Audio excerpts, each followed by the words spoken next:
வந்து 27 என்ன நடந்துச்சு அப்படின்னா, அன்றைக்கி கவின் வராங்கிறது எனக்கு தெரியாது. நான் 28 ஈவினிங் தான் வர சொல்லியிருந்தேன். அவங்க தாத்தாக்கு தலையில் சூச்சர்ஸ் இருந்ததுனால நான் வந்துட்டு ரூம் பார்த்துட்டு அட்மிட் பண்ணணும்னு யோசிச்சிருந்தேன். அப்போ வந்துட்டு ஆஃப்டர்நூன்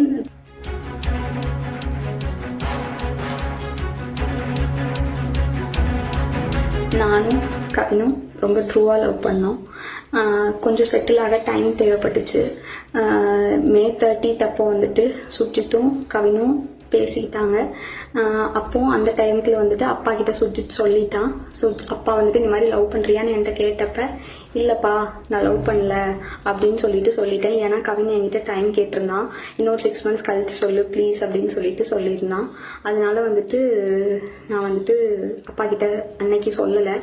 அதுக்குள்ளே நெக்ஸ்ட் அப்கமிங் மந்த்துக்குள்ளே இப்படி ஆயிடுச்சு. 2 பேருக்குள்ளே என்ன கான்வர்சேஷன் போச்சுங்கிறது தெளிவாக தெரியாது. ஆனால் கவினுக்கு ஃபோன் பண்ணி சுஜித் வந்துட்டு பொண்ணு கேட்க வாங்க, இவ மேரேஜ்க்கு மூவ் பண்ணாதான் அடுத்து என்னோட ப்ரொஃபஷனை பார்க்க முடியும் அப்படின்னு சொன்னான் அப்படிங்கிறது எனக்கு தெரியும் கண்டிப்பாக.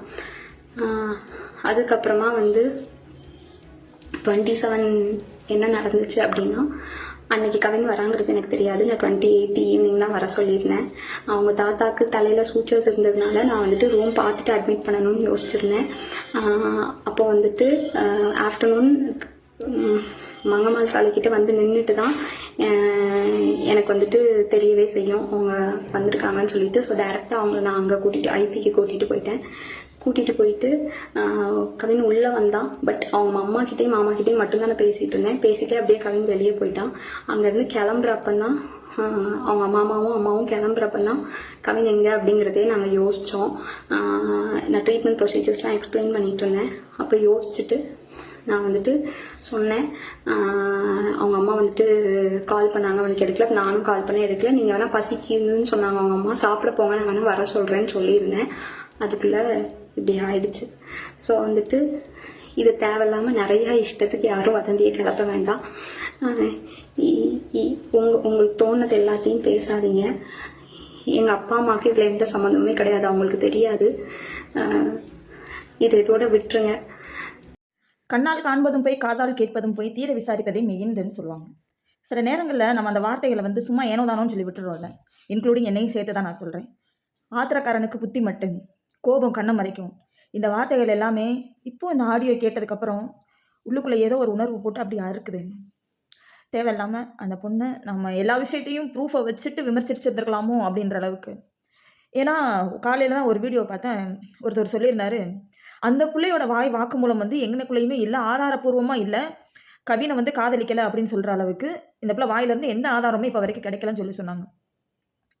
அப்போ இருந்து நான் சிந்திக்க ஆரம்பித்தேன். ஆமாம், அந்த பிள்ளை இல்லைன்னு சொல்லலைன்னு. ஒருவேளை ஒரு போலீஸ்காரங்க ஒரு வீடுன்றதுனால அந்த பிள்ளை சொல்ல விஷயத்தை அவங்க வந்து ஆதாரத்தை வெளிக்காட்டாமல் மறைச்சிருந்துருக்கலாமோ, இந்த மாதிரி 2 விதமாக எனக்கு உள்ளே ஓடிக்கிட்டே இருந்துச்சு.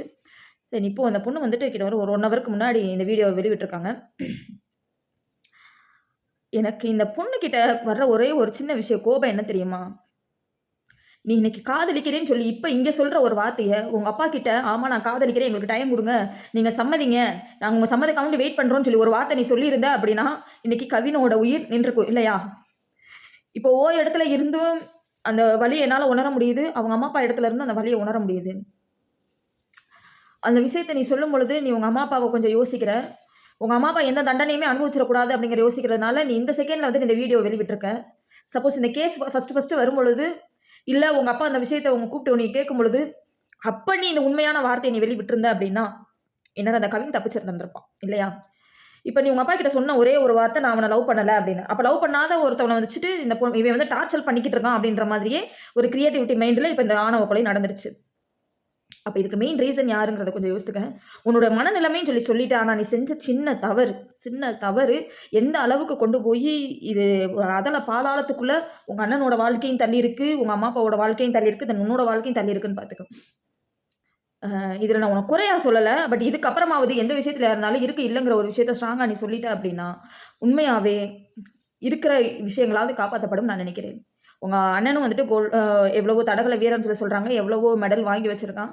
அவனும் ஏதோ ஒரு கவர்மெண்ட் ஜாப் போகணும்னு சொல்லி ஆசைப்பட்டுருந்துருப்பான். தென் அவனுடைய ஆனால் இருந்தாலும் அவனை உள்ளே வந்து அவனோட போஸ்ட் இதுகள்லாம் வந்துட்டு அவங்க வந்து ஷேர் பண்ணும்பொழுது அவனுக்குள்ளே இருக்கிறதான அந்த ஜாதி வெறி இன்னும் இருந்துக்கிட்டு தான் இருக்குது. அதெல்லாம் இல்லைன்னா யாரானு சொல்ல முடியும். இல்லைன்னா அவன் வெட்டி இருக்கிற வேண்டிய அவசியமே இல்லையே. சமரசம் பேசி நார்மலாக பேசி அவனை அனுப்பிச்சி விட்டுருந்துருப்பானே. இல்லை அவங்க அம்மா அப்பாவை கூப்பிட்டு உட்கார வச்சே பேசி உங்கள் அண்ணன் அனுப்பிச்சி விட்டுருந்துருப்பானே. இது முழுக்க முழுக்க உங்கள் அண்ணன் பிளான் பண்ணப்பட்ட ஒரு விஷயம் தான். இது இந்த கூடுவார் சேர்ந்து கெடுப்பாங்க பார்த்தியா, அந்த மாதிரி தான் உங்கள் அண்ணனை இப்போ கெடுத்து வச்சிருக்காங்க. உங்கள் அண்ணனை கெடுத்து வச்சிருக்க கூடுவார் சேர்ந்து கெடுத்த மாதிரி. நல்ல வேலை கவினை நீ லவ் பண்ணேன்னு சொல்லிட்ட. இல்லை அப்படின்னா கண்டிப்பாக நானும் சேர்ந்து இன்னும் கொஞ்சம் உன்னை நான் ரொம்ப பேசியிருந்திருப்பேனோ அப்படின்னு. நான் இதுக்கு முன்னாடி உனக்கு ஒரு வீடியோ போட்டிருந்தேன். அந்த வீடியோக்காண்டி நான் உங்ககிட்ட ஒரே ஒரு விஷயத்துக்காண்டி மன்னிப்பு கேட்குறேன். நீ அந்த வார்த்தையை சொல்லியிருப்பியோ அப்படின்னு நினச்சி தான் நான் உன்னை வந்துட்டு இதை பண்ணியிருந்தேன். ஆனால் நீ இல்லைன்னு சொன்ன ஒரு வார்த்தை தான் இந்த அளவுக்கு வந்து நிற்குது அப்படிங்கிறது ஃபஸ்ட்டு நீ மனசில் ஏற்றுக்கும். இந்த மாதிரி தைரியமே இல்லாத பெண்கள் ஏன் தேவையே இல்லாமல் அந்த விஷயத்தை வந்துட்டு சொல்லணும். கவின் சொன்னால் சொல்லலை, அது ரெண்டாவது விஷயம். எப்படி தன்னோட அப்பாவுக்கு தெரிஞ்சிருச்சுல ஓகே, இதுக்கப்புறமா நம்ம சொல்லுவோம், இது ஒரு பிரச்சனையாச்சு. சப்போஸ் எங்கள் அண்ணன் கூப்பிட்றான், இதை பற்றி பேசணும்னு சொல்கிறாங்க, சரி நீ நேரடியாக போய் உங்கள் அப்பா கிட்டே வந்து நீ நாராளமாக பேசியிருந்துக்கலாம். அப்பா அந்த மாதிரி ஒரு விஷயம் அண்ணன் கூப்பிடுறான் பேசணும்னு சொல்கிறான், இதில் என்னங்கிற பெரிய ஆளுங்க நீங்கள் முடிவு பண்ணுங்கள், தனிப்பட்ட முறையில் பேச வேணாம். ஏதாவது ஒரு விஷயத்தை நீங்கள் பேசுகிறோம். உங்கள் அண்ணனுடைய குணம் இது வரைக்கும் நீ கூட இருந்திருக்க, உங்கள் அண்ணனுக்கு கண்டிப்பாக தெரிஞ்சிருந்திருக்கும். உங்கள் அப்பாவோட குணம், உங்கள் அம்மாவோட குணம் எல்லாமே தெரிஞ்சிருந்திருக்கும். அப்படி ஆரம்பத்திலே சொல்லியிருந்திருக்கலாம். இப்போ ஒத்துக்கிட்டேன்ற ஒரு விஷயத்துக்காண்டி நீ பண்ண தப்பு இல்லைன்னு ஆயிராது. அதை முதல்ல நல்ல ஞாபகத்தில் வச்சுக்கோ. எந்த ஒரு சூழ்நிலையாக இருந்தாலும் இப்போ நீ போடுற ஒரு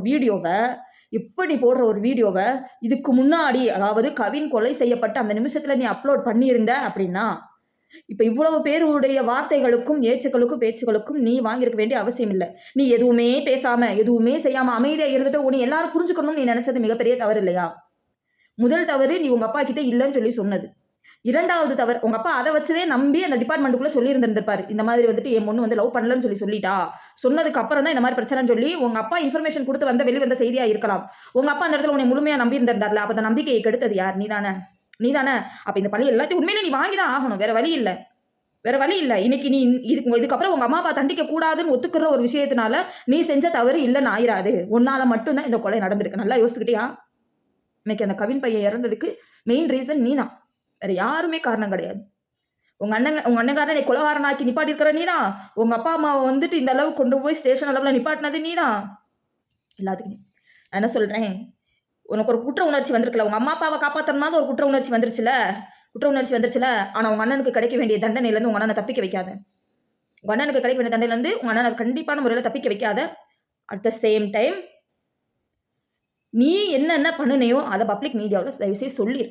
அதனால 2 ஜாதிகளுக்குள்ள வன்முறையும், ஒரு ஒற்றுமையா இருக்கக்கூடிய ஒரு மாமா மச்சான் பழகக்கூடிய 2 பேர்கிட்ட எங்கெங்க எந்தெந்த ஊர்கள்ல இருந்து எந்தெந்த இடங்கள்ல இருந்தோ கமெண்ட் பண்றவங்களுக்குள்ள சண்டைகளும் வாக்குவாதங்களும் வீண் வம்புகளும் வீண் அவமானங்களும் பெண்களை இழிவுபடுத்துறது, ஆண்களை இழிவுபடுத்துறது, ஒரு சமூகத்தினரை கீழ்த்தரப்படுத்துறது, இது எல்லாம் நடக்கிறது உங்க 2 பேர்னால தான். அப்போ ஒருத்தர் இறந்து போயிட்டான், இன்னொரு ஆள் அதை நீ தான் சரி பண்ண முடியும். ஸோ அதை வச்சு தயவு செய்து ஒரு போஸ்ட் போட்டுரு.